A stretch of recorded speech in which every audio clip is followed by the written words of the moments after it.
Greetings, I'm Kyle Pierce, and welcome to the Essential Guide to Jupiter and Cancer, a transit that we should all be excited about because it is inherently one of the most positive transits easily of the year, but kind of just in general. Jupiter makes its way around the zodiac every 12 years, spending about a year in each sign, and Cancer happens to be one of the most favorable signs for Jupiter to be in. So we should all rejoice because starting June 9th, 2025, we will get to enjoy the positive influence of the greater benefic Jupiter for just over a year until June 30th, 2026, when Jupiter enters Leo. So whether you're new to astrology or you're an advanced student or even a professional, we're going to go from the ground up in order to get to the heart of what Jupiter in Cancer means, its influence both in a birth chart or as a transit, so that we can position ourselves to make the most out of Jupiter's time in Cancer and maximize our benefits from it. So without further ado, let's dive in. So for those of you already well-versed in astrology, some of this may be a bit of a review for you, though I think starting from the basics is beneficial at all levels of astrology. If you really just want to cut to the good stuff, you can skip ahead.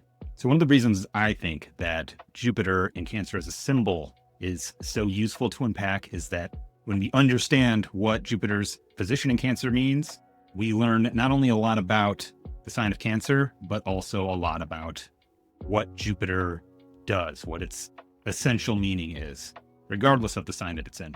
Because a big part of Jupiter in Cancer's essential meaning is that it is considered traditionally to be exalted in Cancer.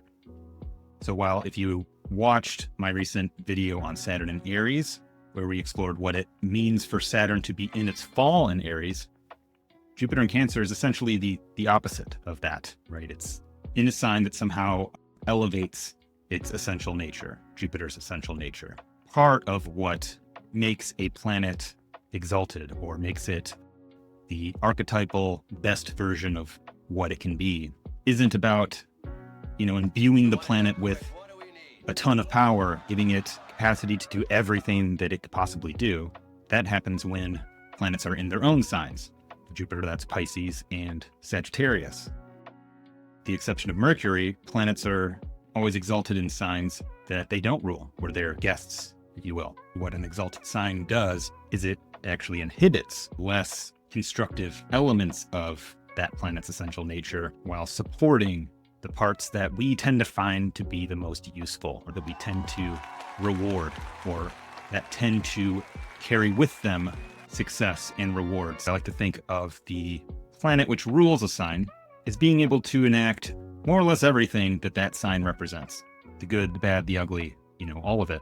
Say you're the CEO of a company with executive power to steer the company in any direction you want. You got a bunch of money, you got all the resources, you're on top of the food chain, and you can do with that company whatever you want.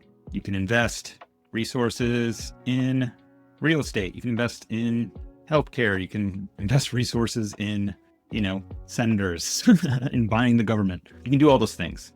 And some of them may work out for you, some of them may yield more profit than others, but you have a lot of room to be creative and a lot of room to maybe fuck up too, while an exalted planet is kind of like a specialist that the CEO hires to streamline and optimize that company, to maybe help cut programs that aren't profitable or redirect resources towards, higher yield investments. So this is generally why we like planets in their exaltation, because you get a lot of return on your investment. You get optimized results with minimal input.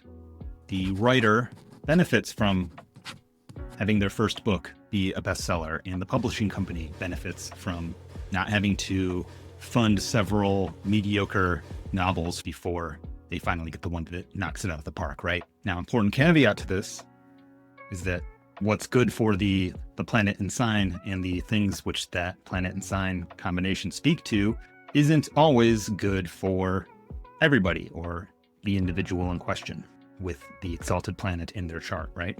There's always a multitude of factors to look at when trying to determine just what that's going to be doing.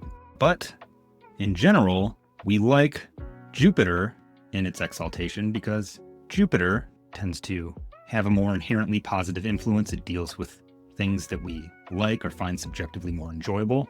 And it's also in a sign, Cancer, ruled by the moon. While the moon is not technically categorized as a benefic planet, it is a life giver, right? The moon and its sign Cancer are in the business of nurturing and cultivating life, physical bodies. And while life may not be inherently benefic for all of us, our specialist in the business of life is Jupiter, a benefic planet. So makes life good, right? So while Jupiter has this essential role in the idea of expansion, growth, of just saying yes all the time and occasionally going too big, expanding too far. While this is essentially true, Jupiter's essential nature is actually more moderate. While yes, it does want to expand, it essentially wants to bring things towards the middle. It's what benefic planets do. They stabilize, they moderate, they mend. Life doesn't exist on Mars because it's too cold. There's not enough oxygen. It's too far away from the sun, doesn't have enough atmosphere. It's an extreme environment. Venus, the physical planet that is, doesn't support life either because it's too fucking hot and its atmosphere is too thick and toxic. It's an extreme environment. Life exists on Earth because it's actually in the sweet spot of the solar system. It's just the right distance from the sun, has just the right tilt on its axis to create our seasons, which help moderate the climate. We have a moon that's just the right size to block out the sun and create eclipses every 6 months or so, but also to, protect us from asteroids, to give us the tides. We have just the right composition of water and, earthy rock to be just a breeding ground for life, right? And it's easy to forget just how rare of a condition that is. Life actually only exists within a very narrow set of conditions. And the nature of benefic planets is to nudge things towards that narrow middle. So while sometimes Jupiter can get carried away, it's usually when Jupiter is maybe overpowered in a sign like Sagittarius on an angle and perhaps interfered with by a compromising body. So when we consider that as part of Jupiter's essential nature to stabilize and moderate, it starts to make sense why Jupiter would do well in a place like Cancer, in a sign which carries the essential meaning of cultivating the particular conditions required to generate life or encourage growth. When you look at the Thema Mundi, which is a kind of mythical, theoretical birth chart for the cosmos, as it were, we see that Cancer is the rising sign of this theoretical cosmos, because Cancer is birth. Cancer is the emergence of life from the primordial soup. So while the moon carries the general signification of that process, of that incorporation of spirit into bodily forms, Jupiter is our specialist, the optimizer of that growth. While the moon is more primal, it's more instinctual. It's born, it eats, it grows, it seeks a mate to reproduce with. It seeks safe terrain that's relatively free from predators and has the things that it knows that it can eat and, tries to hang out in that zone. Very often the moon, or we'll say our animal bodies, will tend to do the thing that they know works, or tend to do the thing that their DNA has programmed them to do, to essentially be eating and baby-making machines. When Jupiter brings its influence to Cancer, Jupiter tries to moderate that process, to bring about the best results, to bring about not just life, but an enjoyable life, a meaningful life, perhaps an easier life, or a life where we have perhaps optimized our ability to have our needs met so that we have a surplus of time and energy to devote to other tasks, to perhaps evolving, right? One of the theories which I studied when I was in school for anthropology, which I don't know if it's been debunked at this point, but it was a coherent theory, which essentially that it was humanity's discovery of how to create fire at will, which really jump-started our evolution. This is an idea that's also in mythology, with Prometheus bringing fire to humanity. But the reason that it was hypothesized that the ability to create fire was so pivotal to human evolution was because it enabled humans to cook their food. And essentially what happens when you cook your food is you do a big part of the digestion for your body. You break down proteins and cellulose into a theoretically more easily digestible form, which makes your caloric intake more efficient because your body doesn't have to work as hard to digest it. So instead of spending all of our time, gathering berries and eating raw meat and chewing, once we started cooking food, we found that we had this surplus of time to do other things, like make pointy objects to murder each other with, or tools to further maximize the efficiency with which we went about the business of life. We also had a surplus of the kind of calories which support the growth of brains, which happen to be very high cost investment in evolutionary terms.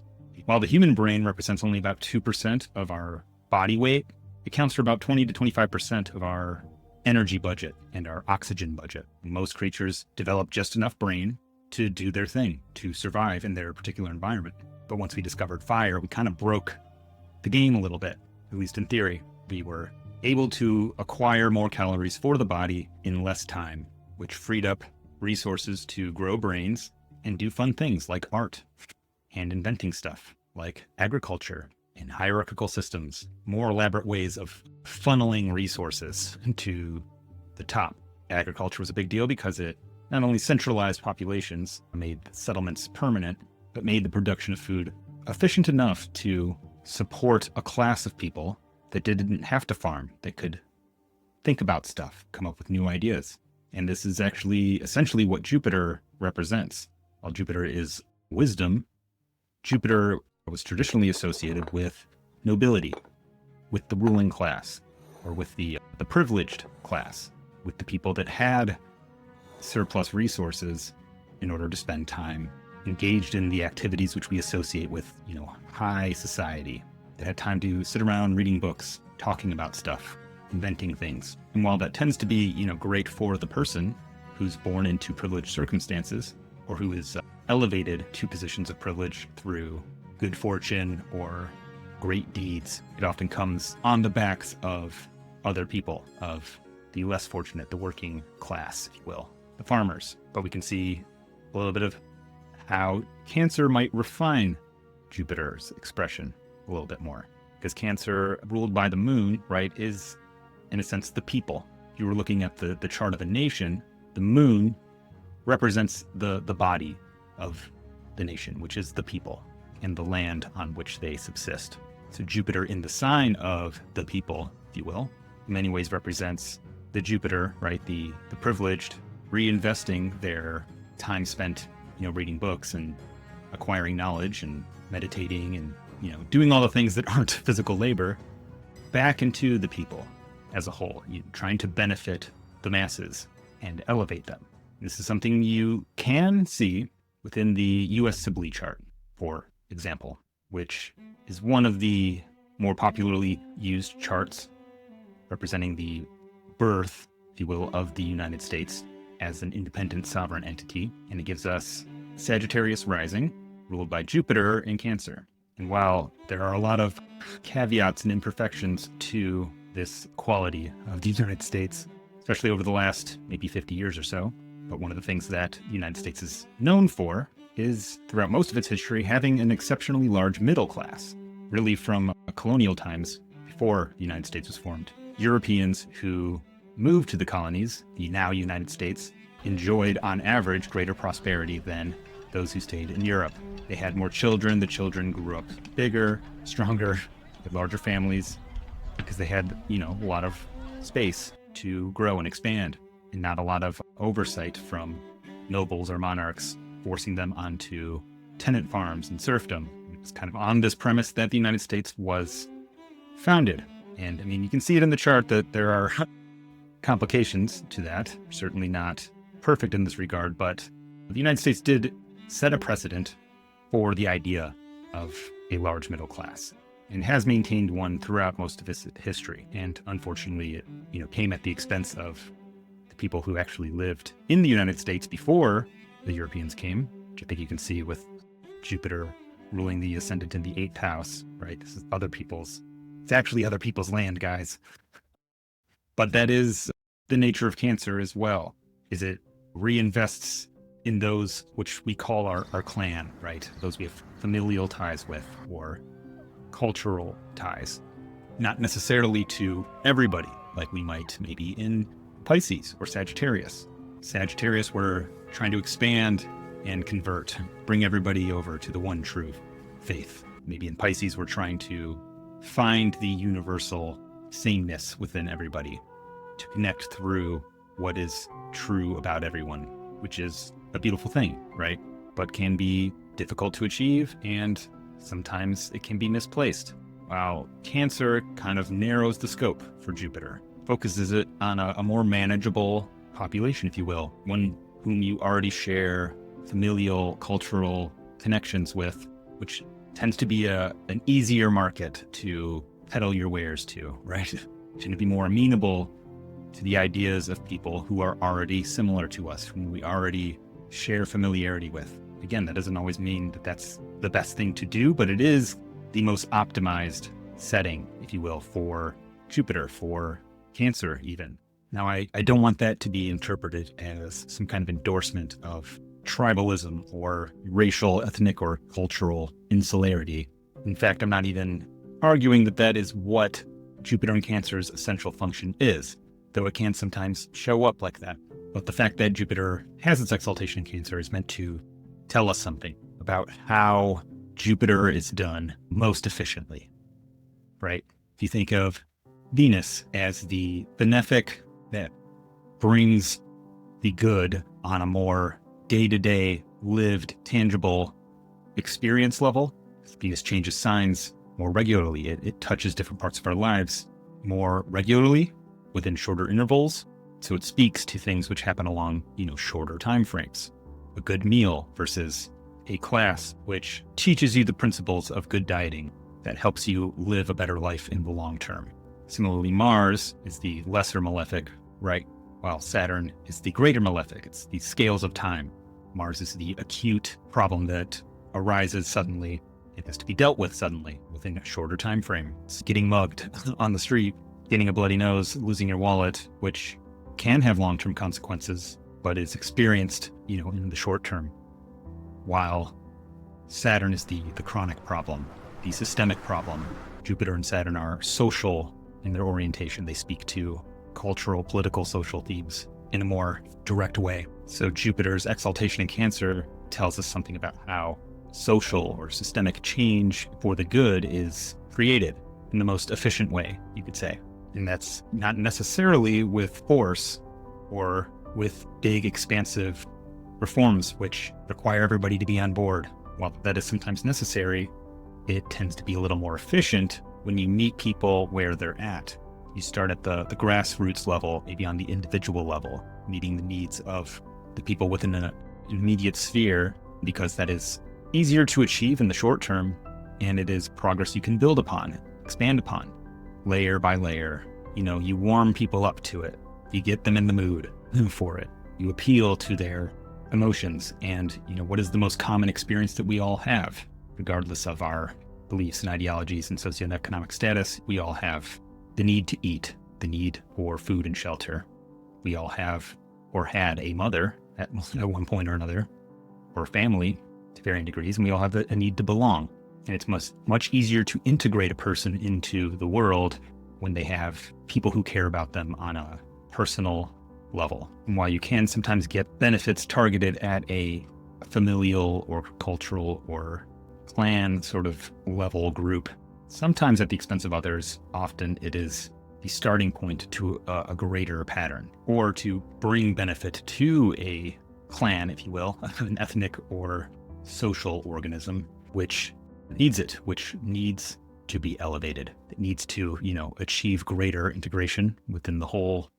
I think a really good example of that is what ended up being the beginning of the end of apartheid in South Africa, which was largely set in motion when the white president of South Africa, F.W. de Klerk, who up until his becoming president in 1989, had been a supporter and enforcer of the apartheid government. But in response to the growing, racial violence that was rapidly devolving into a civil war in South Africa, began to take steps to mend the gap, dissolve the racial divide which had been enforced in South Africa, which really began with the release of Nelson Mandela, who had been a political prisoner for 27 years, but was still a major figure within the anti-apartheid movement. And while Nelson Mandela's birth time is not confirmed, we do know for sure that he had Jupiter in Cancer, maybe ruling the ascendant. It's a possible satirizing, but Nelson Mandela was released from prison February 11th, 1990, on his exact Jupiter return. Traditionally, Jupiter is considered to be the releaser from bondage. And not only did that coincide with Nelson Mandela's release from bondage, from prison, it put him in a position to begin the process of releasing his people from bondage to an oppressive government. And it's the Groot Schurer Minute, probably butchering that pronunciation, but it's that meeting and negotiation, which began May 2nd, 1990, that is generally pointed to as the beginning of the end of apartheid. Also, while Jupiter was in Cancer. While that certainly didn't put an end to the racial tensions that existed in South Africa, that still exist in South Africa, but it marked the beginning of bridging that gap, of bringing not only the native people of South Africa towards a more equal status within the political and social framework, but also began, maybe softening the deeply entrenched racism that existed within the white minority in South Africa. Still exists. But again, it's the beginning of a process. It's the initiation into what is hopefully the beginning of a longer process of integration, of creating a unified people. Considering the background of that nation, the level to which the violence and exploitation had gotten to, and the deeply entrenched animosity, it would be kind of unrealistic to expect all that to just dissolve and everybody to be one. It doesn't happen overnight. And this is kind of what Jupiter in Cancer excels at. It really tunes in to where the people actually are, what they're ready for, and tries to nudge them gently in the right direction. When I think about Jupiter in Cancer, I can't really help but think about the story of The Princess and the Pea, where they basically test this girl who's claiming to be a princess. They think is a commoner because she's disheveled and dirty looking, and but they decide to test if she's really a princess by having her sleep on top a bed of multiple layers of mattresses. And if you're really a princess, you'll be so sensitive that you'll be able to feel that pee at the bottom of this set of mattresses, which, it tells you something about what it means to be privileged, right? It's the privilege of being sensitive, right? It's being, held within such a safe, cloistered system where you're not dealing with extremes, that you're able to tune in to subtle, delicate things. While if you are more exposed to extremes, right, you have to develop a tolerance for the extremes, which requires a certain amount of callousness, right? Literally, your skin develops calluses. It hardens in response to irritation, to repeated stress, which is good at protecting your skin, but bad at allowing for subtle sensations to come through it. But this is, in essence, what Jupiter in Cancer is. When Jupiter's in Cancer, it offers protection to the most, vulnerable parts of our lives, but not protection in the form of armor or calloused skin, right? It's protection in the form of just not being there when the guy who's going to mug you shows up. Jupiter is lucky, right? It's fortunate. And you'll totally see it when people have strong Jupiter configurations. The bad thing just kind of misses them. But when you have Jupiter as your shield, you still get to have that sensitivity. And it's a very compatible place for Jupiter, because Jupiter is our ability to sense or grasp the subtle. Jupiter signs Pisces and Sagittarius are opposite to the signs Virgo and Gemini, Mercury signs. Mercury tells you exactly what the dimensions are, what the category is. explains to you the mechanics, the details, the words, the components which make up the thing, but Jupiter is the grasping of the essential meaning of the thing. Mercury explains to you how to drive, how to build, and maintain a vehicle, a car, but Jupiter is how you grasp the meaning of what it is to have a car. It means freedom, or it means greater mobility, which results in greater opportunity.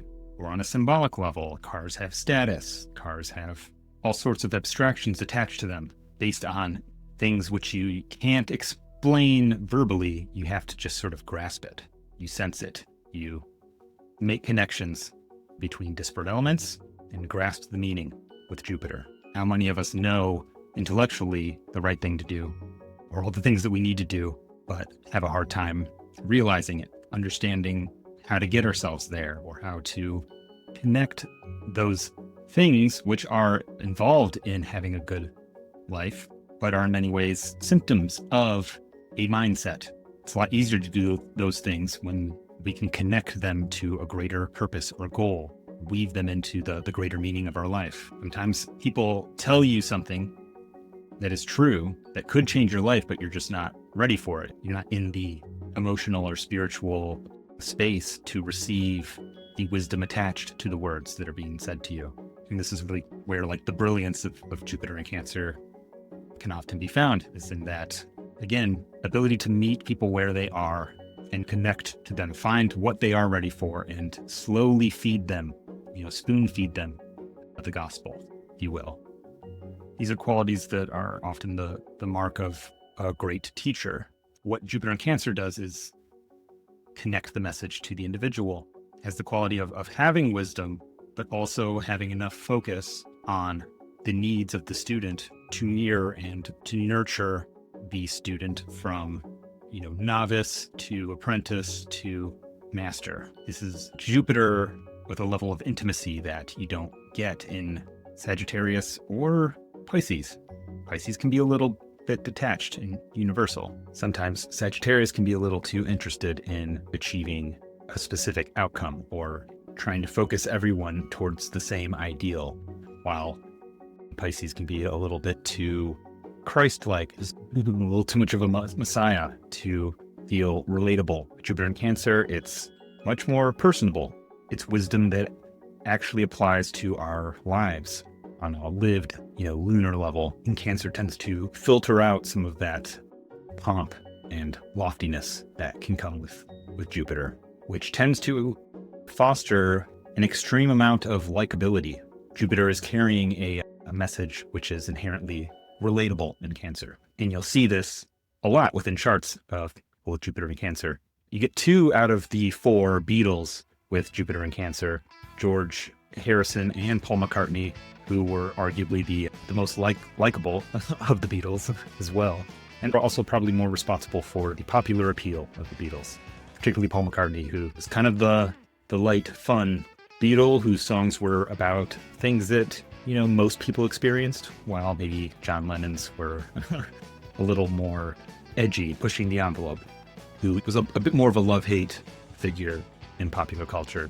Very often with Jupiter in Cancer, that combination of love and care, which is the concern of Cancer, expands, it grows, it becomes larger in scale, so that both the individual, who is, well supported and cared for, has a surplus to reinvest in others, into maybe a larger circle of people than most people have the capacity to maintain concern for. And also there's a potential to be beloved by the masses. You can see this in, a lot of examples.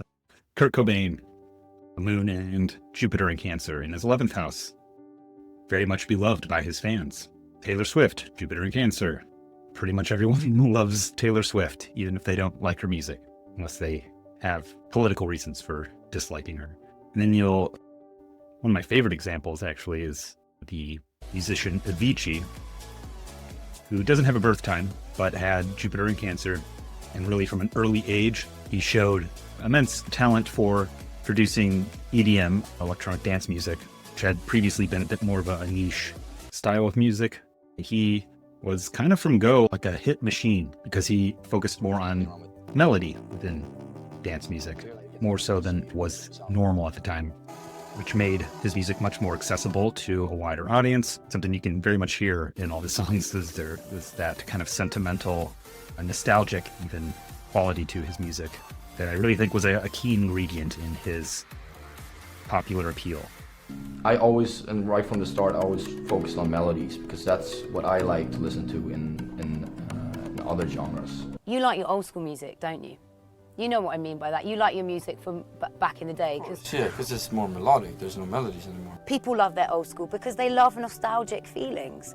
You want to remember that moment from when you did that thing, you know? And you connect it with that emotional response of memory.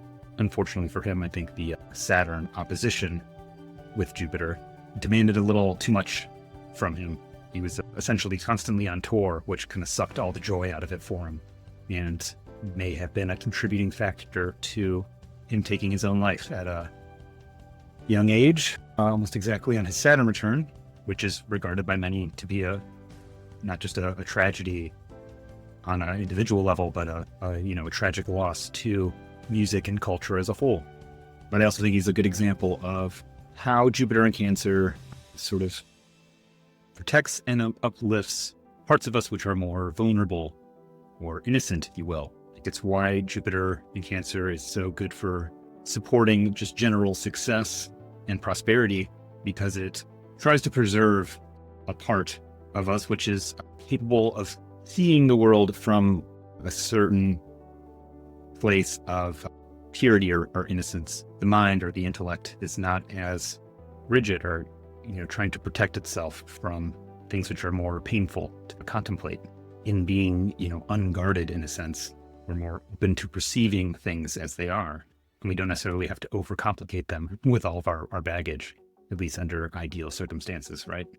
We might be less likely to see other people through the lens of past associations with, people who look like them or sound like them or speak that language, or maybe more able to judge the person based on, who they are individually, but also have perspective on how the circumstances of a person's environment might shape or influence their behavior in a particular way, which may not necessarily be their fault.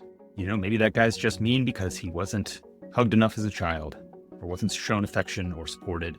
And perhaps I am not only able to not take that person's behavior towards me personally, because I'm Jupiter, and unlike the moon, I'm not a personal planet. I'm not trying to understand the world as it pertains to me as an individual, but as a whole. It's that emotional intelligence paired with objectivity can create a lot of space for a lot of compassion and a sort of ability to obtain a holistic understanding of people and potentially identify the kinds of things that they need to heal or to improve over time through gentle nudging and kind of sideways circular movement, make their way towards a more beneficial, healthier, happier place. Sometimes attacking the problem directly creates defensiveness, it creates backlash, which can shut people down to change. But when Jupiter's operating through Cancer, we have to approach things from the side so that we don't frighten the target or aggravate the wound.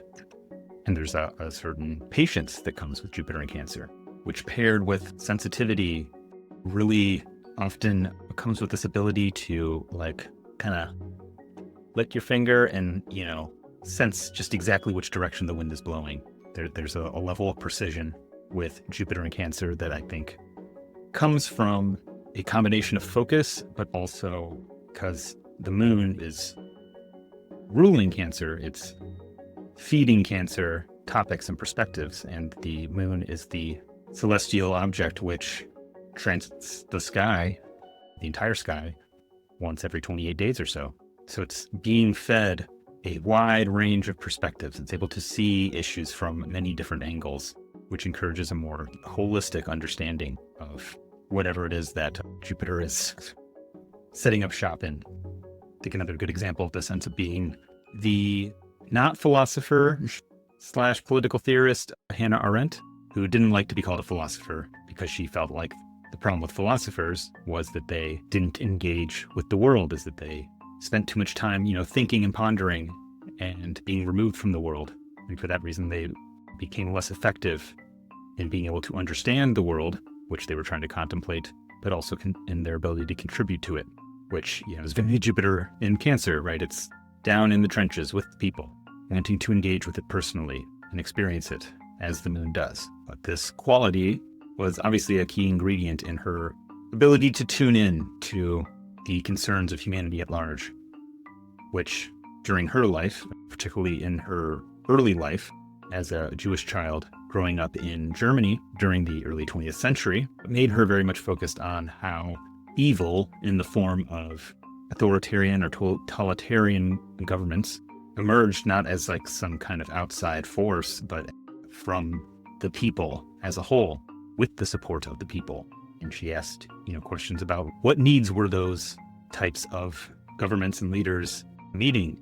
And it was in essence her ability to ask the right questions, which led to her being one of the most influential political theorists or philosophers of the 20th century. She contributed to, some of her most famous works, which are still read today. The Banality of Evil, which was a more or less study of Adolf Eichmann, one of Hitler's henchmen, if you will, who she interviewed extensively during his trial after World War II in Jerusalem. The popular belief about Adolf Eichmann was that he must be some kind of monster, because what he did was more or less organize the Holocaust. He organized the machine which fed millions of people into murder camps, right? He must be a monster. And her conclusion, after extensive interviews with him, was that he was actually just like a regular dude. And his fundamental flaw was his unwillingness or inability to think for himself. And he really just wanted to be liked by his colleagues, by his peers. To him, organizing the Holocaust was like delivering the mail. And her whole argument in that book was that the true nature of evil is actually something rather banal, right? Hence the name. And, a lot of people didn't like this, that the idea that we're potentially all capable of doing the kinds of things that he did under the right circumstances. But she was able to hone in and target something which is actually probably more true, that we're just a bunch of people trying to get our needs met, right? I think a big part of her work, what her goal was to identify the things which contribute to that behavior, to those things happening in the world. And that if we're able to identify those things early and meet those needs, perhaps we don't get Adolf Eichmann's or Adolf Hitler's, right? We get someone perhaps like Bram Stoker, who had Jupiter in Cancer in a trine with some, more complex Scorpio planets, we'll say.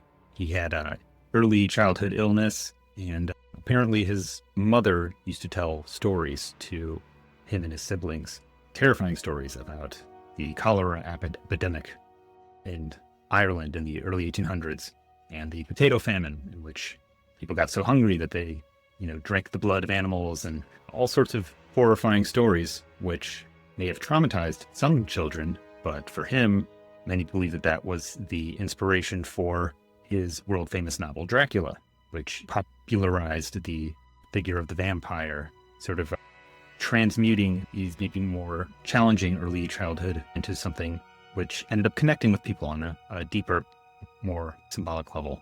Bela Lugosi, who ended up famously playing Count Dracula in the film adaptation, also had Jupiter in Cancer in this sort of trine relationship with some more complex Scorpio planets, which I think tells us something kind of profound about what Jupiter in Cancer does. It really is trying to tune in to the things which might disrupt or corrupt a person and find ways to maybe redirect or elevate the expression of those things. Maybe by understanding things which might be terrifying to us, things like blood-sucking undead people, by looking at, representations of the might be worst aspects of our nature, we're able to see those parts of ourselves and forgive them or give them the hug that they always needed, right? Sometimes the right medicine is just finding a place for all of our different parts, like in the case of Bela Lugosi, right?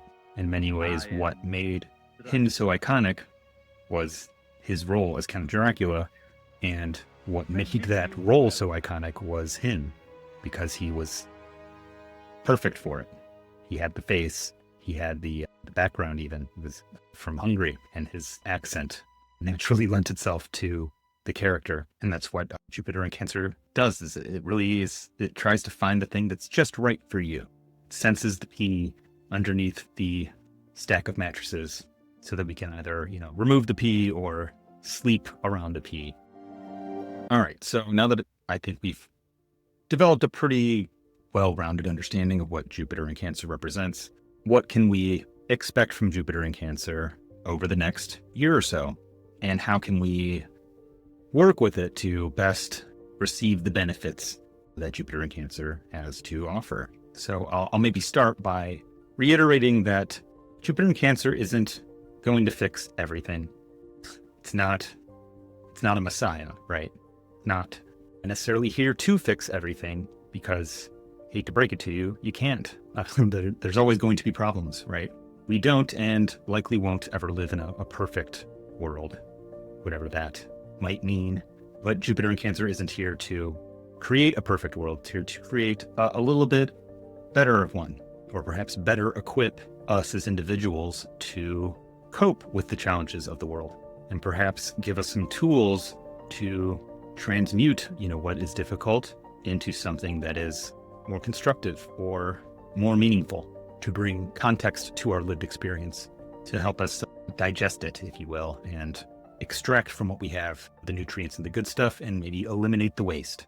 Now, on a maybe global level, right, I think this is kind of an interesting transit, because there is some echo of the period in the early 90s when Jupiter was in Cancer, where you might remember we saw the beginning of the end of apartheid, the release of Nelson Mandela from prison on his Jupiter return, which at that time Saturn was also in Capricorn with Neptune and Uranus, which did have some of a limiting effect on some of the good that we were able to see from that period. Nonetheless, we did see several, significant movements during that time, which pushed things towards a more equitable and perhaps safe world, perhaps a world that was more interconnected, and one which fostered a greater sense of international community. Emphasis on a greater sense, not a total sense. But probably the most visible example of that during that period was the end of the Cold War. On December 3rd, 1989, Mikhail Gorbachev, the de facto leader of the Soviet Union, met with Ronald Reagan on the neutral island of Malta to negotiate and officially proclaim the end of the Cold War. While this end was in many ways symbolic, as much as it was tangible, it was nonetheless significant, but it very much rode on the back of the fall of the Berlin Wall, which occurred on November 9th, 1989. Also, while Jupiter was in Cancer, exactly opposing Saturn conjunct Neptune in Capricorn. And while credit is very commonly given to Saturn conjunct Neptune for the fall of that particular wall, right? I think we also have to give consideration to Jupiter's configuration to that. It did lead to a period of destabilization for the Soviet Union and its eventual collapse, which was certainly malefic for those invested in the interests and ideology of the Soviet Union, and certainly in the short term, for many who lived in the Soviet Union, it was also, the removal of a barrier between people who, in many cases, had family on one side or the other of the wall, who had been divided for decades. Interestingly, this also occurred during the Jupiter return of Mikhail Gorbachev, who in 1990 won the Nobel Peace Prize for his role in pushing for cooperation and negotiation with the Western power bloc, and essentially bringing an end to the Cold War. This was in many ways a maneuver to try to salvage what was essentially a sinking ship. The Soviet Union was really already on its way to falling apart, which officially dissolved the end of 1991, December 26th, when Jupiter was well out of Cancer. But I think what's interesting about that is much of Mikhail Gorbachev's legacy has to do with him not trying to hold the Soviet Union together, or not trying so hard to force it to stay together, but rather trying to, as safely as possible, crash land the Russian state. something for which he is praised by the Western world to a large degree. However, he is a pretty controversial figure within Russia, especially after the rise of Vladimir Putin, where he has become reviled for allowing the Soviet Union to collapse, which I think you can see with Jupiter's co-presence with Mars, and there's an opposition with Saturn in his chart, Saturn and Capricorn. But I think you can really see Jupiter trying to meet the situation where it really was, and difficult of a situation as it was, try to gently mitigate and soften the landing, right? He genuinely did have the interests of his people in mind. But part of having an interest in the well-being of his people was trying to improve the relationship of his people with the rest of the world. And I think what's very interesting is that very early on, after Jupiter ingresses into Cancer on June 9th, we will have a very similar configuration on June 15th, where Jupiter at 1 degree of Cancer will be squared by Saturn at 1 degree of Aries, which is within 1 degree of a conjunction with Neptune.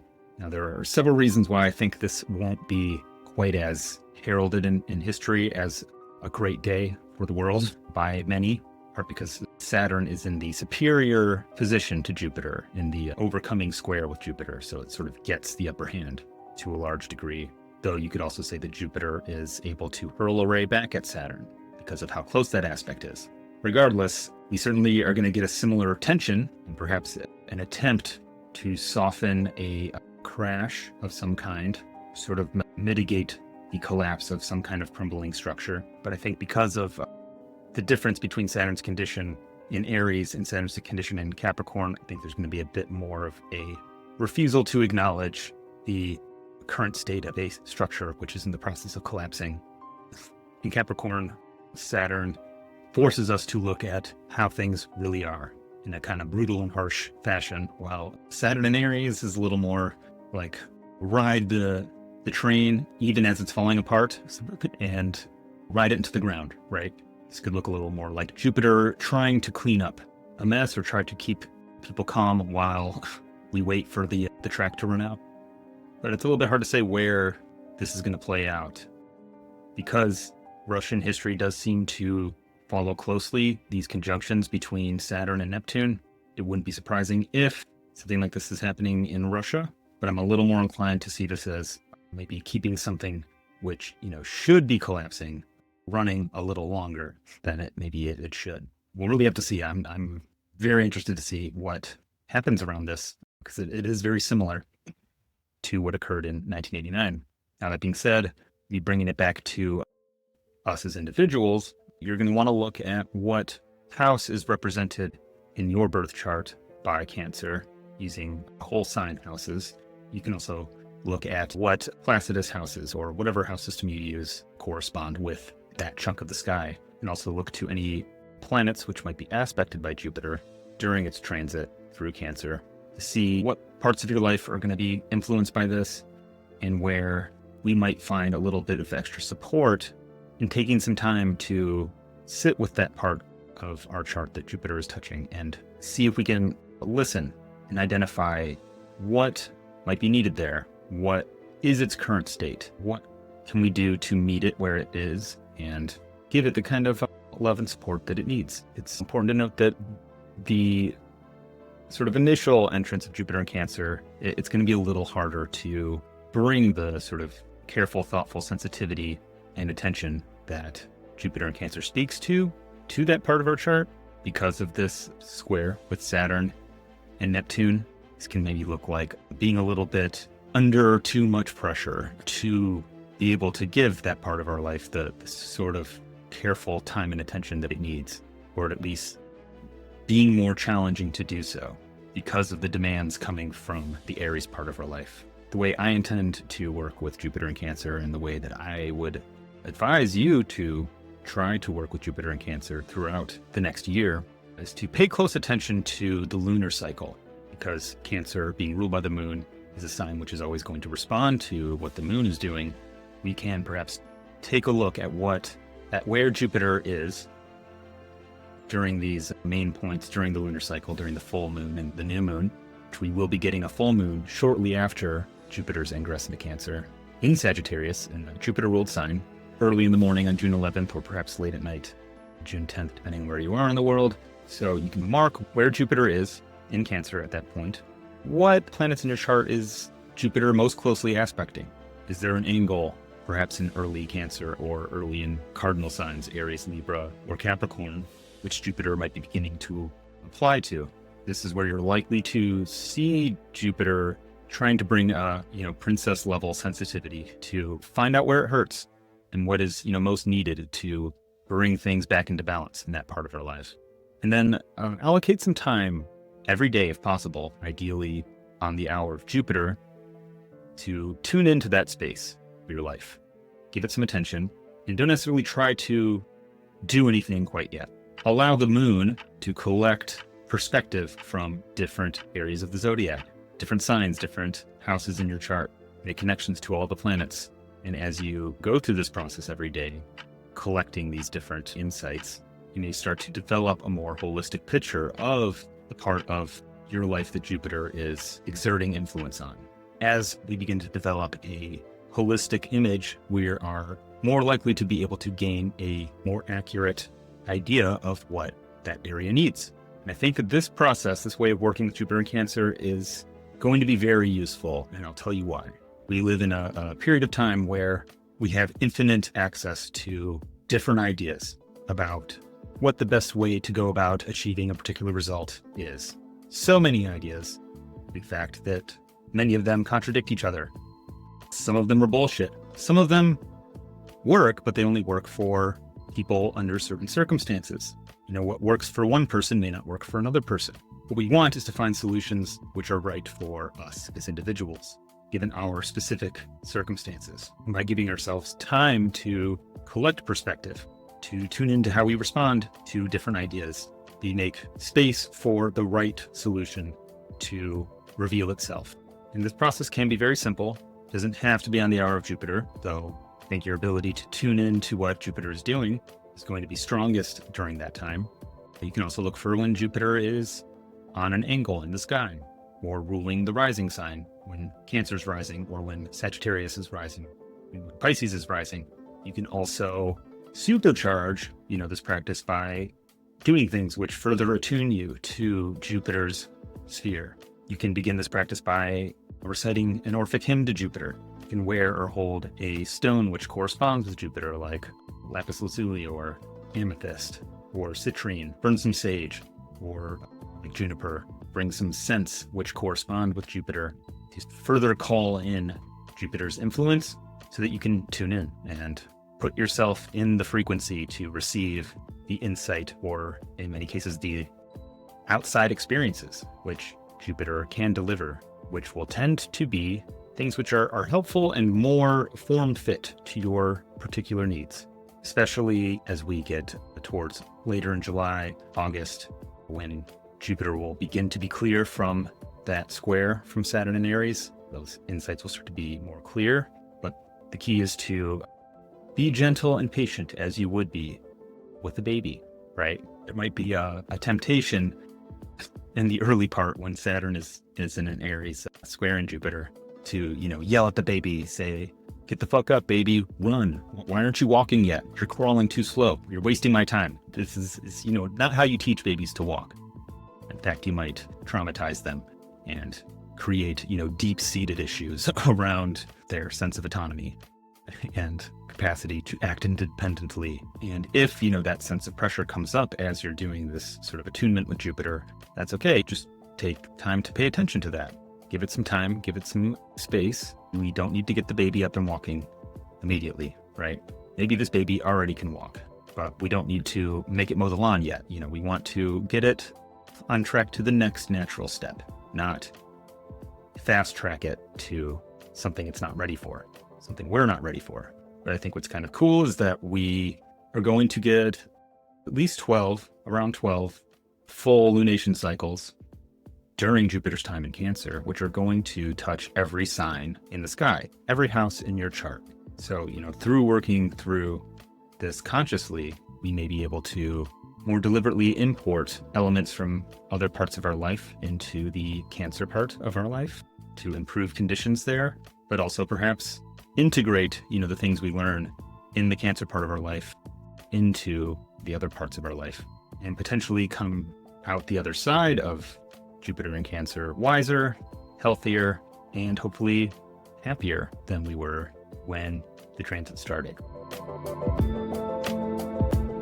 All right, and with that, I will call it a day on this particular video. If you are still watching and you enjoyed the video, please take a moment to like the video, subscribe, leave a comment, and share it with somebody that you think might appreciate this video as well.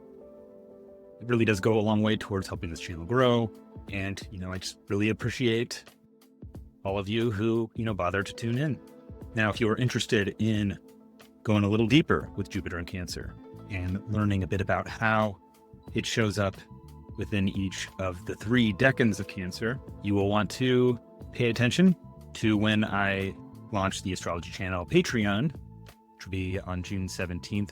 And on Patreon, you'll be able to get access to, deeper dives into, major transit videos like this, extended videos, early access to me, a Discord channel, discounts on ratings, all the good stuff.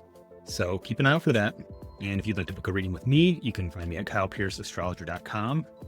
And thanks so much for watching, and see you next time.